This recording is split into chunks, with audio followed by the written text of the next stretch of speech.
नमस्कार, सुबह के 10 बज चुके हैं। वक्त हो चला है अपना बिहार का। मैं हूं शुभे मिश्रा आपके साथ और चलिए अब करते हैं खबरों की शुरुआत। नवादा में मां भारती के वीर सपूत चंदन कुमार पूरे सैन्य सम्मान के साथ उनका अंतिम संस्कार किया गया है। शहीद चंदन कुमार के पैतृक घर वारसलीगंज के नारू मुरार गांव में हजारों की संख्या में लोगों की भीड़ जुटी और सभी ने नम आंखों से शहीद चंदन को विदाई दी है। गांव के ही शमशान घाट में पूरे सम्मान के साथ उनका अंतिम संस्कार हुआ। छोटे भाई अभिनंदन ने उसे मुखाग्नि दी है।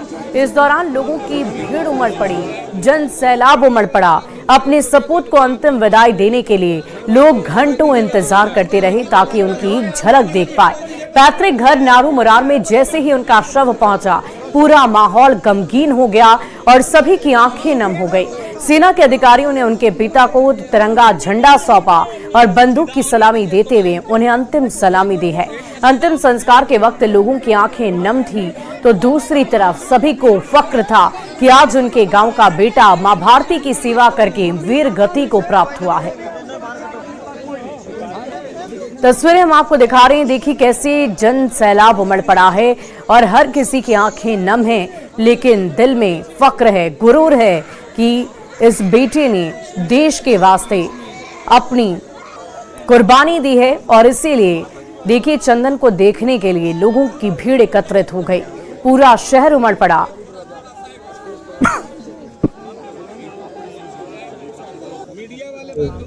और अपने सीने लगा के रखी सब मेरा बेटा ने देश के लिए बड़ा हम देश की बड़ा सेवा की। चंदन तो वही हमारा है। क्या चाहते हैं आप? हमें तो जो हमारा बेटा लोग को सर्विस चाहिए। देश के लिए कुर्बान तो हो ही गया है। मेरा भाई जैसा हम चाहेंगे कि बहुत सारे भाई बॉर्डर पर खड़े रहे, उनके अनुसार बनने के लिए संघर्ष करें। जो अब मेरे भाई को मान सम्मान मिला है, वो मान सम्मान हकदार सभी होने चाहिए, उसके अनुसार सभी बने। नेता और मंत्री से हम ग्रामीणों को कोई फर्क नहीं पड़ता है, लेकिन एक संवेदना होती है किसी भी राज्य सरकार के लिए। आप देखिए कि कहीं का भी उत्तराखंड का मुख्यमंत्री स्वयं एयरपोर्ट पे जाके सैनिक को रिसीव किया, वहां पर श्रद्धांजलि दिया। उत्तर प्रदेश में वहां के मुख्यमंत्री मौजूद नहीं थे तो वहां के मंत्री गए, वो पार्थिव शरीर को रिसीव किए। मां भारती के सपूत और नवादा के लाल शहीद चंदन कुमार का शरीर आज पंच तत्व में विलीन हो गया।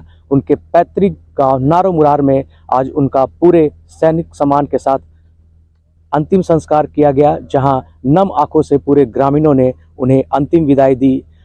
जहां एक ओर उनके परिवार वाले और गांव वाले को फक्र था कि वो लोहा लेते हुए उन्होंने आतंकियों को धूल चटाते हुए वीरगति को प्राप्त किया और मां भारती की सर्वोच्च सेवा करते हुए वीरगति को प्राप्त हुए। कहीं न कहीं लोगों के लिए ये फक्र की बात थी, साथ ही साथ लोगों के आंखें भी नम थी और कहीं न कहीं लोगों के मन में एक आक्रोश था कि पाकिस्तान ने एक बार फिर से कायराना तरीके से इनका संहार किया और भारत के 4 सपूत जो है वो वीरगति को प्राप्त हुए। और कम से कम अब ये चाह रहे हैं कि भारतीय सेना उन पाकिस्तानियों की करारा जवाब दे, तभी उन्हें सच्ची श्रद्धांजलि मिल पाएगी। नवादा से न्यूज़ 18 के लिए अनिल विशाल।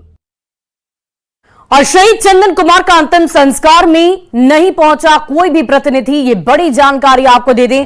विधायक और सांसद भी चंदन के घर तक नहीं पहुंच पाए, एयरपोर्ट पर भी किसी की मौजूदगी नहीं थी। अब आप सोचिए, जिस व्यक्ति ने देश के लिए कुर्बानी दे दी, देश के लिए उसने इतनी बड़ी कुर्बानी दी, बावजूद ना तो वहां पर कोई विधायक मौजूद था और ना ही कोई सांसद।